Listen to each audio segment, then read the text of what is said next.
নমস্কার, এই সময় লাইভে আপনাদের স্বাগত। আমি শিলাদিত্য, আর এই মুহূর্তে আমরা কোথায় দাঁড়িয়ে রয়েছি? অভিষেক বন্দ্যোপাধ্যায়ের বাড়ি, শান্তিনিকেতন 188A। পরিষ্কারভাবে লেখা রয়েছে, দরজা এই মুহূর্তে বন্ধ রয়েছে। আমাদের সঙ্গে এই মুহূর্তে চিত্রগাঁওর প্রতিনিধি রিক্তম রয়েছে। রিক্তমকে একটু বাড়িটা দেখানোর জন্য অনুরোধ করব। ওপর থেকে নিচ অব্দি পুরোটাই বন্ধ, কোনো সাড়া শব্দ নেই, বোঝাই যাচ্ছে।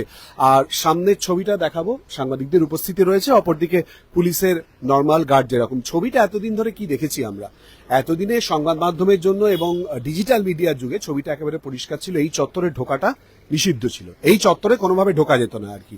আর এই চত্বরটা এখন এই মুহূর্তে উন্মুক্ত। এই মুহূর্তে রিক্তম যে ছবিটা দেখাচ্ছে, আমি একটু রাস্তা পার হয়ে দেখানোর চেষ্টা করব। আজকে সকালে এখানে একটি বুলডোজার দেখতে পাওয়া যায় এবং যেটা দেখে মনের মধ্যে প্রশ্ন ওঠে, হঠাৎ বুলডোজার কেন? পরে যেটা জানা যায়, এখানে বেশ কিছু কাজ হয়েছিল, ডেব্রিজ পড়েছিল বা বেশ কিছু জঞ্জাল পড়েছিল, সেগুলো নিয়ে যাওয়ার জন্য মূলত কিন্তু ব্যবস্থা করা হয়েছিল। এবং সেটা দেখে আবার একটা শোরগোল পড়ে যায় এবং তারপর এই মুহূর্তে খুবই স্বাভাবিক পরিস্থিতি, নর্মাল পুলিশের উপস্থিতি যেরকম থাকে এবং সেই অনুযায়ী পুরোটা মাঝে মধ্যে দরজা খুলছে, যে কাজকর্ম হওয়ার সেগুলো হচ্ছে আর কি। আজকের পরিপ্রেক্ষিতে শুধু নয়, 4 তারিখে ভোটের ফলাফল বেরিয়েছে এবং তারপরে ছবি যদি আমরা দেখি, সবাই চুপচাপ। ইতিমধ্যে আমরা দেখেছি অভিষেক বন্দ্যোপাধ্যায়ের সামান্য বক্তব্য, কলকাতা পুরসভার নোটিশ প্রসঙ্গ নিয়ে, এবং সেই প্রসঙ্গে তিনি বলেছেন যারা পাঠিয়েছে তাদেরকে জিজ্ঞেস করুন, অর্থাৎ সেই প্রসঙ্গটার উল্লেখ করেন খুবই স্বল্পভাবে, এবং বেআইনি অংশ কোথায় এই প্রসঙ্গ তিনি তুলে ধরেছেন। এর সঙ্গে একটুখানি বর্তমান পরিস্থিতি আমরা যদি দেখি, তৃণমূল কংগ্রেসের শীর্ষ নেতৃত্ব বিভিন্ন ক্ষেত্রে কিন্তু সরব হতে ইতিমধ্যেই শুরু করেছেন, মুখ খুলতে শুরু করেছেন, বিভিন্নভাবে বিভিন্ন প্রশ্ন তুলতে শুরু করেছেন। আজ যখন এইখানে দাঁড়িয়ে সরাসরি আপনাদের সামনে এই ছবি তুলে ধরছি, তার ঠিক কিছুক্ষণ আগেই কাকুলি ঘোষ দস্তিদার তৃণমূল সাংসদ, তিনি ইতিমধ্যেই মুখ্যমন্ত্রীর আহ্বানে প্রশাসনিক বৈঠকে অংশগ্রহণ করেছেন। সেই ছবি এই সময় লাইভ আপনাদের সামনে তুলে ধরেছে। তার বেশ কিছুটা আগে যদি এগিয়ে যাই, ঋতব্রত বন্দ্যোপাধ্যায় তৃণমূল কংগ্রেসের বিধায়ক, তিনি ইতিমধ্যেই মুখ খুলেছেন জাহাঙ্গীর খানকে নিয়ে, কেন তাকে দল থেকে সরিয়ে দেওয়া হবে না এই প্রসঙ্গ তিনি তুলে ধরেছেন। আর অপরদিকে আপনারা জানেন, ইতিমধ্যে পরপর পুরসভায় কিন্তু কাউন্সিলররা পদত্যাগ করতে শুরু করেছে। অর্থাৎ সামগ্রিকভাবে যদি আমরা দেখি, ভেতরে বাইরে সার্বিকভাবে অস্বস্তি চূড়ান্ত পর্যায়ে গেছে। এবং তৃণমূল কংগ্রেসের কর্মী সমর্থকরা যারা এই মুহূর্তে নিশ্চুপ হয়ে রয়েছেন, কি করবেন বুঝতে পারছেন না। নেতাদের অনুপস্থিতি, রাস্তায় কিন্তু কেউ নামছেন না।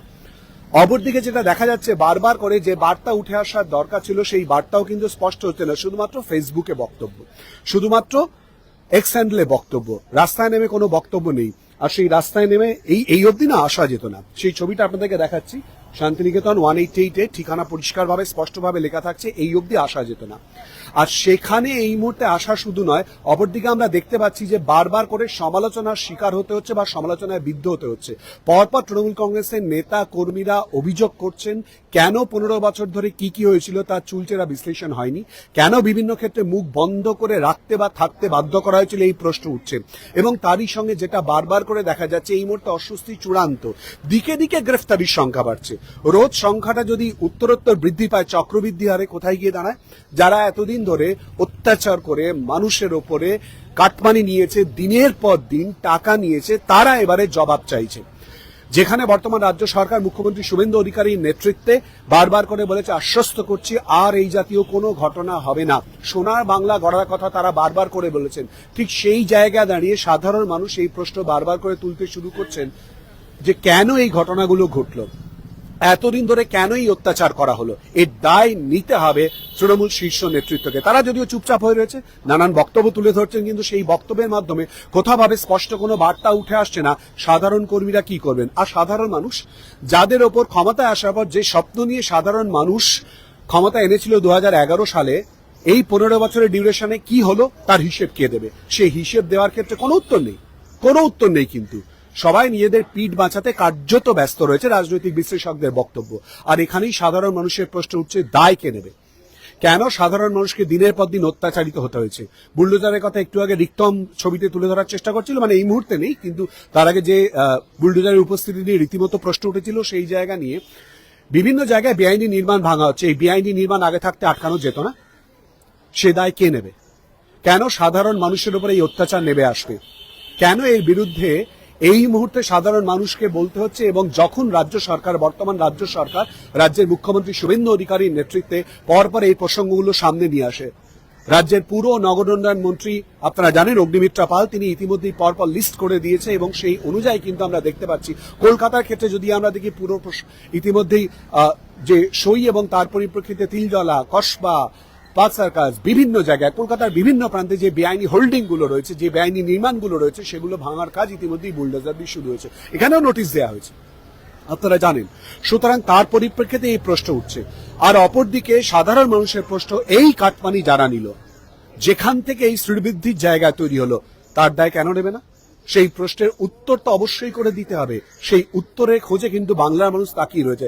শুধুমাত্র এক্স হ্যান্ডেলে বক্তব্য, শুধুমাত্র ফেসবুকে বক্তব্য, শুধুমাত্র টুইট এবং তার সঙ্গে ইনস্টাগ্রামে বক্তব্য হয়ে গেল? এতদিন ধরে যে এত হিসেব নিকেশ হয়েছে, তার দায় কে নেবে? আপনারা জানেন গত রবিবার টোলের একটি হিসেব পাওয়া গেছে, বীরভূমের কথা বলছি, বীরভূমের শিউড়ির কথা বলছি। তাতে দেখা গেছে 7 থেকে 10 দিনে যা ইনকাম হয়েছে, সেই ইনকাম কল্পনা করা যেত না। মানে কি হারে তার থেকে কাটমানি নেওয়া হয়েছে এবং সেই কাটমানি স্টেজ বাই স্টেজ, পরতে পরতে কোথায় গিয়ে পৌঁছেছে এবং কোথা থেকে বিশাল অট্টালিকা, বিশাল ভবন, রাজনৈতিক বক্তব্য, বিশাল তর্জন গর্জন কোথায় গিয়ে দাঁড়িয়েছিল। এইবারে সেই প্রশ্নের উত্তর তো দিতে হবে, কিন্তু রাস্তায় এখনো পর্যন্ত কেউ নামছেন না। তৃণমূল কংগ্রেসের সাধারণ কর্মীরা তারা প্রশ্ন তুলছেন, যারা হেরে গেলেন, যারা বিধায়ক হিসেবে ভেবেছিলেন নিজেদেরকে তুলে ধরবেন বলে, যারা হেরে গেলেন তৃণমূল কংগ্রেসের প্রার্থীরা, বা যারা জিতলেন, কেউ রাস্তায় নেই। কিন্তু কেউ রাস্তায় নেই, প্রশ্ন উঠছে, প্রশ্নের উত্তর তো দিতে হবে। এই মুহূর্তে আর একবার রিক্তমকে অনুরোধ করবো দেখানোর জন্য। স্বাভাবিক নিরাপত্তা ব্যবস্থা রয়েছে, কিন্তু একেবারে শান্তিনিকেতন শান্তিতে, চুপচাপ, কোনো কথা নেই, প্রশ্নের উত্তর দিতেই হবে। সঙ্গে থাকুন, চোখ রাখুন এই সময় লাইভে।